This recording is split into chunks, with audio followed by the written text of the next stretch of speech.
So far, that date has been a nightmare. She leaves the milkman behind, doesn't do a thing she's told, insults the coaches, and worst of all, she never listens to the advice of more experienced engines like myself. That's the thing about these diesels, they think they know everything. She soon learned her mistake when she came up against Champion the Bull earlier today. Hopefully, that'll help her to learn some sense. Toby the tram engine has cow catchers and side plates. They help to prevent animals getting hurt if they stray onto the line, which is always problematic on the tramway up to the quarry. Daisy thought his fenders were silly. You're afraid of being hurt yourself. I am not. You are! I've not got silly cow catchers and I'm not frightened. But what if something were to come across my path? There aren't any fences on the quarry tramway, it just runs along the road. If the farmers were to be herding at the time, a stray cow or sheep might run onto the line, then there'd be trouble. I need my cow catchers and side plates, you know. You need them so as not to be frightened. Now if it were me, I'd just toot and they'd all move out of my way. But they don't, Daisy. That's the entire point. Well, they might not with you. All you've got is a silly old bell. There's hardly much funny about that now, is there? The big stupid tram goes ding-a-ling-a-ling. There's nothing wrong with my bell. Yes, well, animals always run if you toot and look them in the eye. Shame you don't have the same luxury, though, isn't it? What? Even bulls? Even bulls. Well, they'd hardly run if they heard ding-a-ling-a-ling coming towards them now, wouldn't they? Of course, Daisy had never met a bull before, but she purred away feeling quite unconcerned. She'd know all about it, if she ever did meet a bull.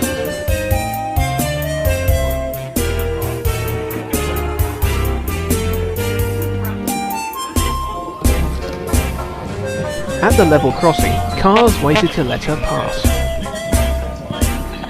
She tooted at a farm crossing, and a horse and cart halted while she went by. I told him so. It's easy.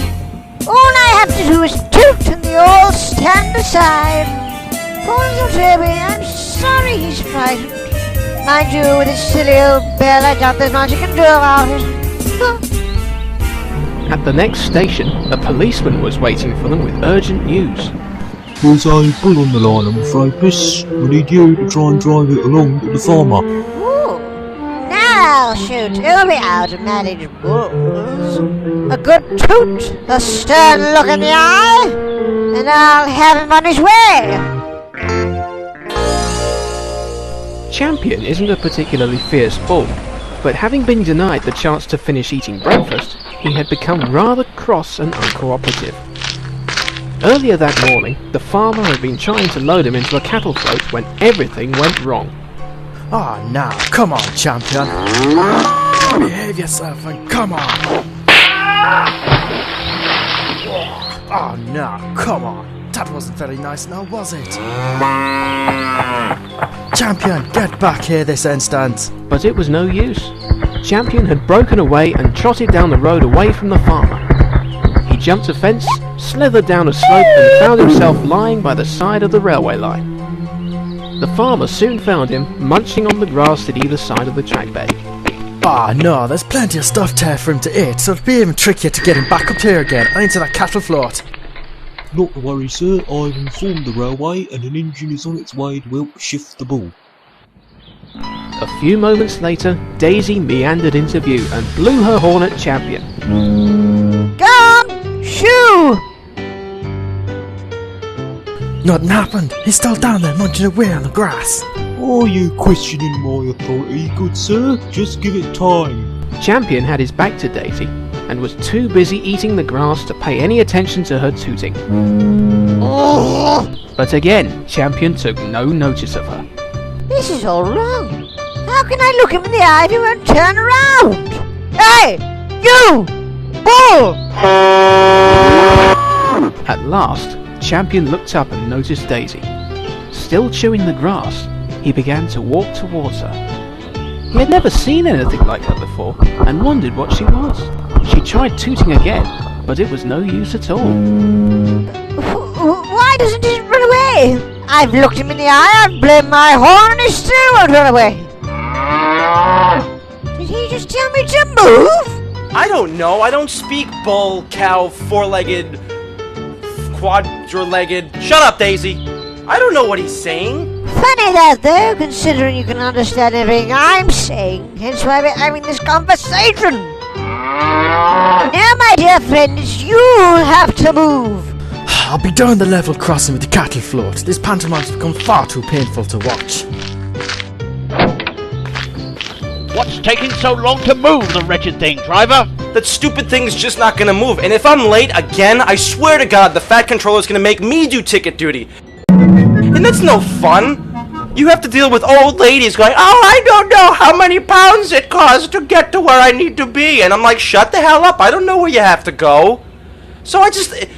Officer, do you mind coming down and giving us a hand to move this bull, this damn thing? Not at all, sir. Perhaps if I use my powers of persuasion, then the culprit might abscond from the premises. I'll use mine as well.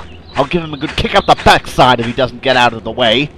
The guard and the policeman both tried in vain to shoo Champion off the line. Here, hand me my red flag, would you? I'm going to do this Spanish style. You know, like the bullfighters? Right. Hey, you! Bull! Look here! Red flag! Huh? Andale! Matador! Ja! Don't be daft, man! The most you want to do is eat that blowing thing. Alright, you. Come on, quietly now. That's it. You're only making a nuisance of yourself. That's a good animal. Come on. But each time they turned him away, he just kept coming back towards Daisy. He was absolutely fascinated by her. Oh, it looks like you made a new friend, Daisy. I think he likes you. Oh, just wait till he gets to know you. I think he'll change his mind. Yes, well, the feeling's hardly mutual. I wish you'd just move. Come on, Daisy. He's harmless. He's only a really good and expensive meal with a nice leather jacket on. With horns. He's a bull. Yes, of course. I know he's harmless. And you know he's harmless. What does he know? Besides that, look at his horns. If I bumped into him, he might hurt me. I mean them. You know, the farmer wouldn't like that. Champion came up close and sniffed at Daisy. No. Come on, Bull. Go for the undercarriage. Go for the undercarriage. Go. Just kidding, Daisy. Shut the hell up. And that, as you can imagine, was the final straw. She had had enough. Take me back to the station. I refuse to try and reason with this animal any longer.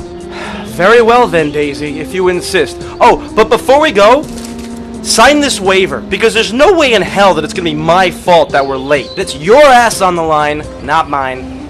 Poor Daisy backed up towards the station, leaving the policeman to deal with the rogue bull. Toby was very surprised to see her back at the station so soon. What on earth are you doing back here? You'll miss James if you're not careful. What's the matter? There's a bull on the line. It was going moo, and we were like, shut the hell up and get on your way. We tried to shift it, we tried to move it, we tried to kick it, we tried to stab it, we tried to eat it, but it was going nowhere. You know, I was under the impression that bulls always run if you tilt and look them in the eye. Didn't you say so earlier, Daisy? He's a very stubborn animal. You'll have no satisfaction with him, I promise you that now. No, I suppose you're right. He's hardly going to run if he hears ding-a-ling-a-ling coming toward him now, is he? Ah, well, I'd better go and chase him for you, I suppose. I'll be back shortly.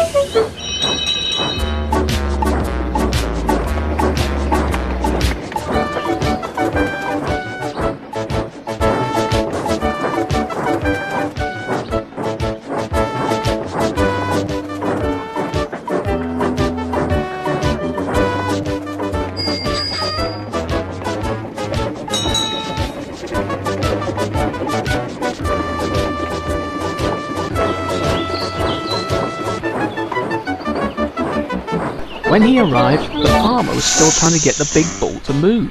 Thank goodness! Someone who might know what they're doing now! You come to have a go now then, too, Toby? Well, I can't do any worse than what Daisy's done so far. And I think I know just what will do the trick. Toby let out a large whoosh of steam, which startled Champion. The big bull was now paying attention, and Toby was able to shoo him gently down the line towards the level crossing gates, where the farmer and his men were able to herd him into the cattle float at last. Oh, well done, Toby. You've saved the day. Oh, you're welcome. I'll just go back up and tell Daisy that the line's clear now.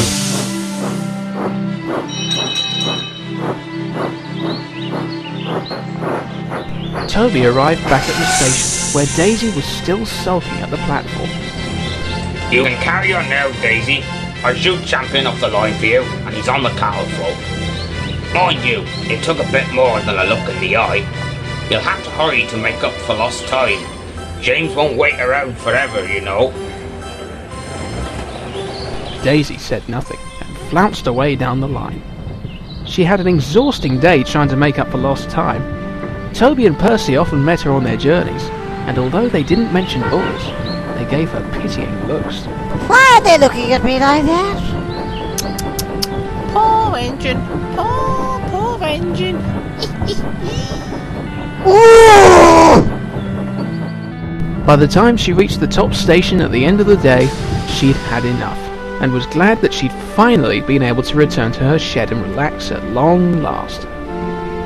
But not before one final insult. Look here, Daisy. I've got a quarter of bullseyes. I think they're super. Don't you? Oh, keep your old bullseyes! And she scuttled away to her shed.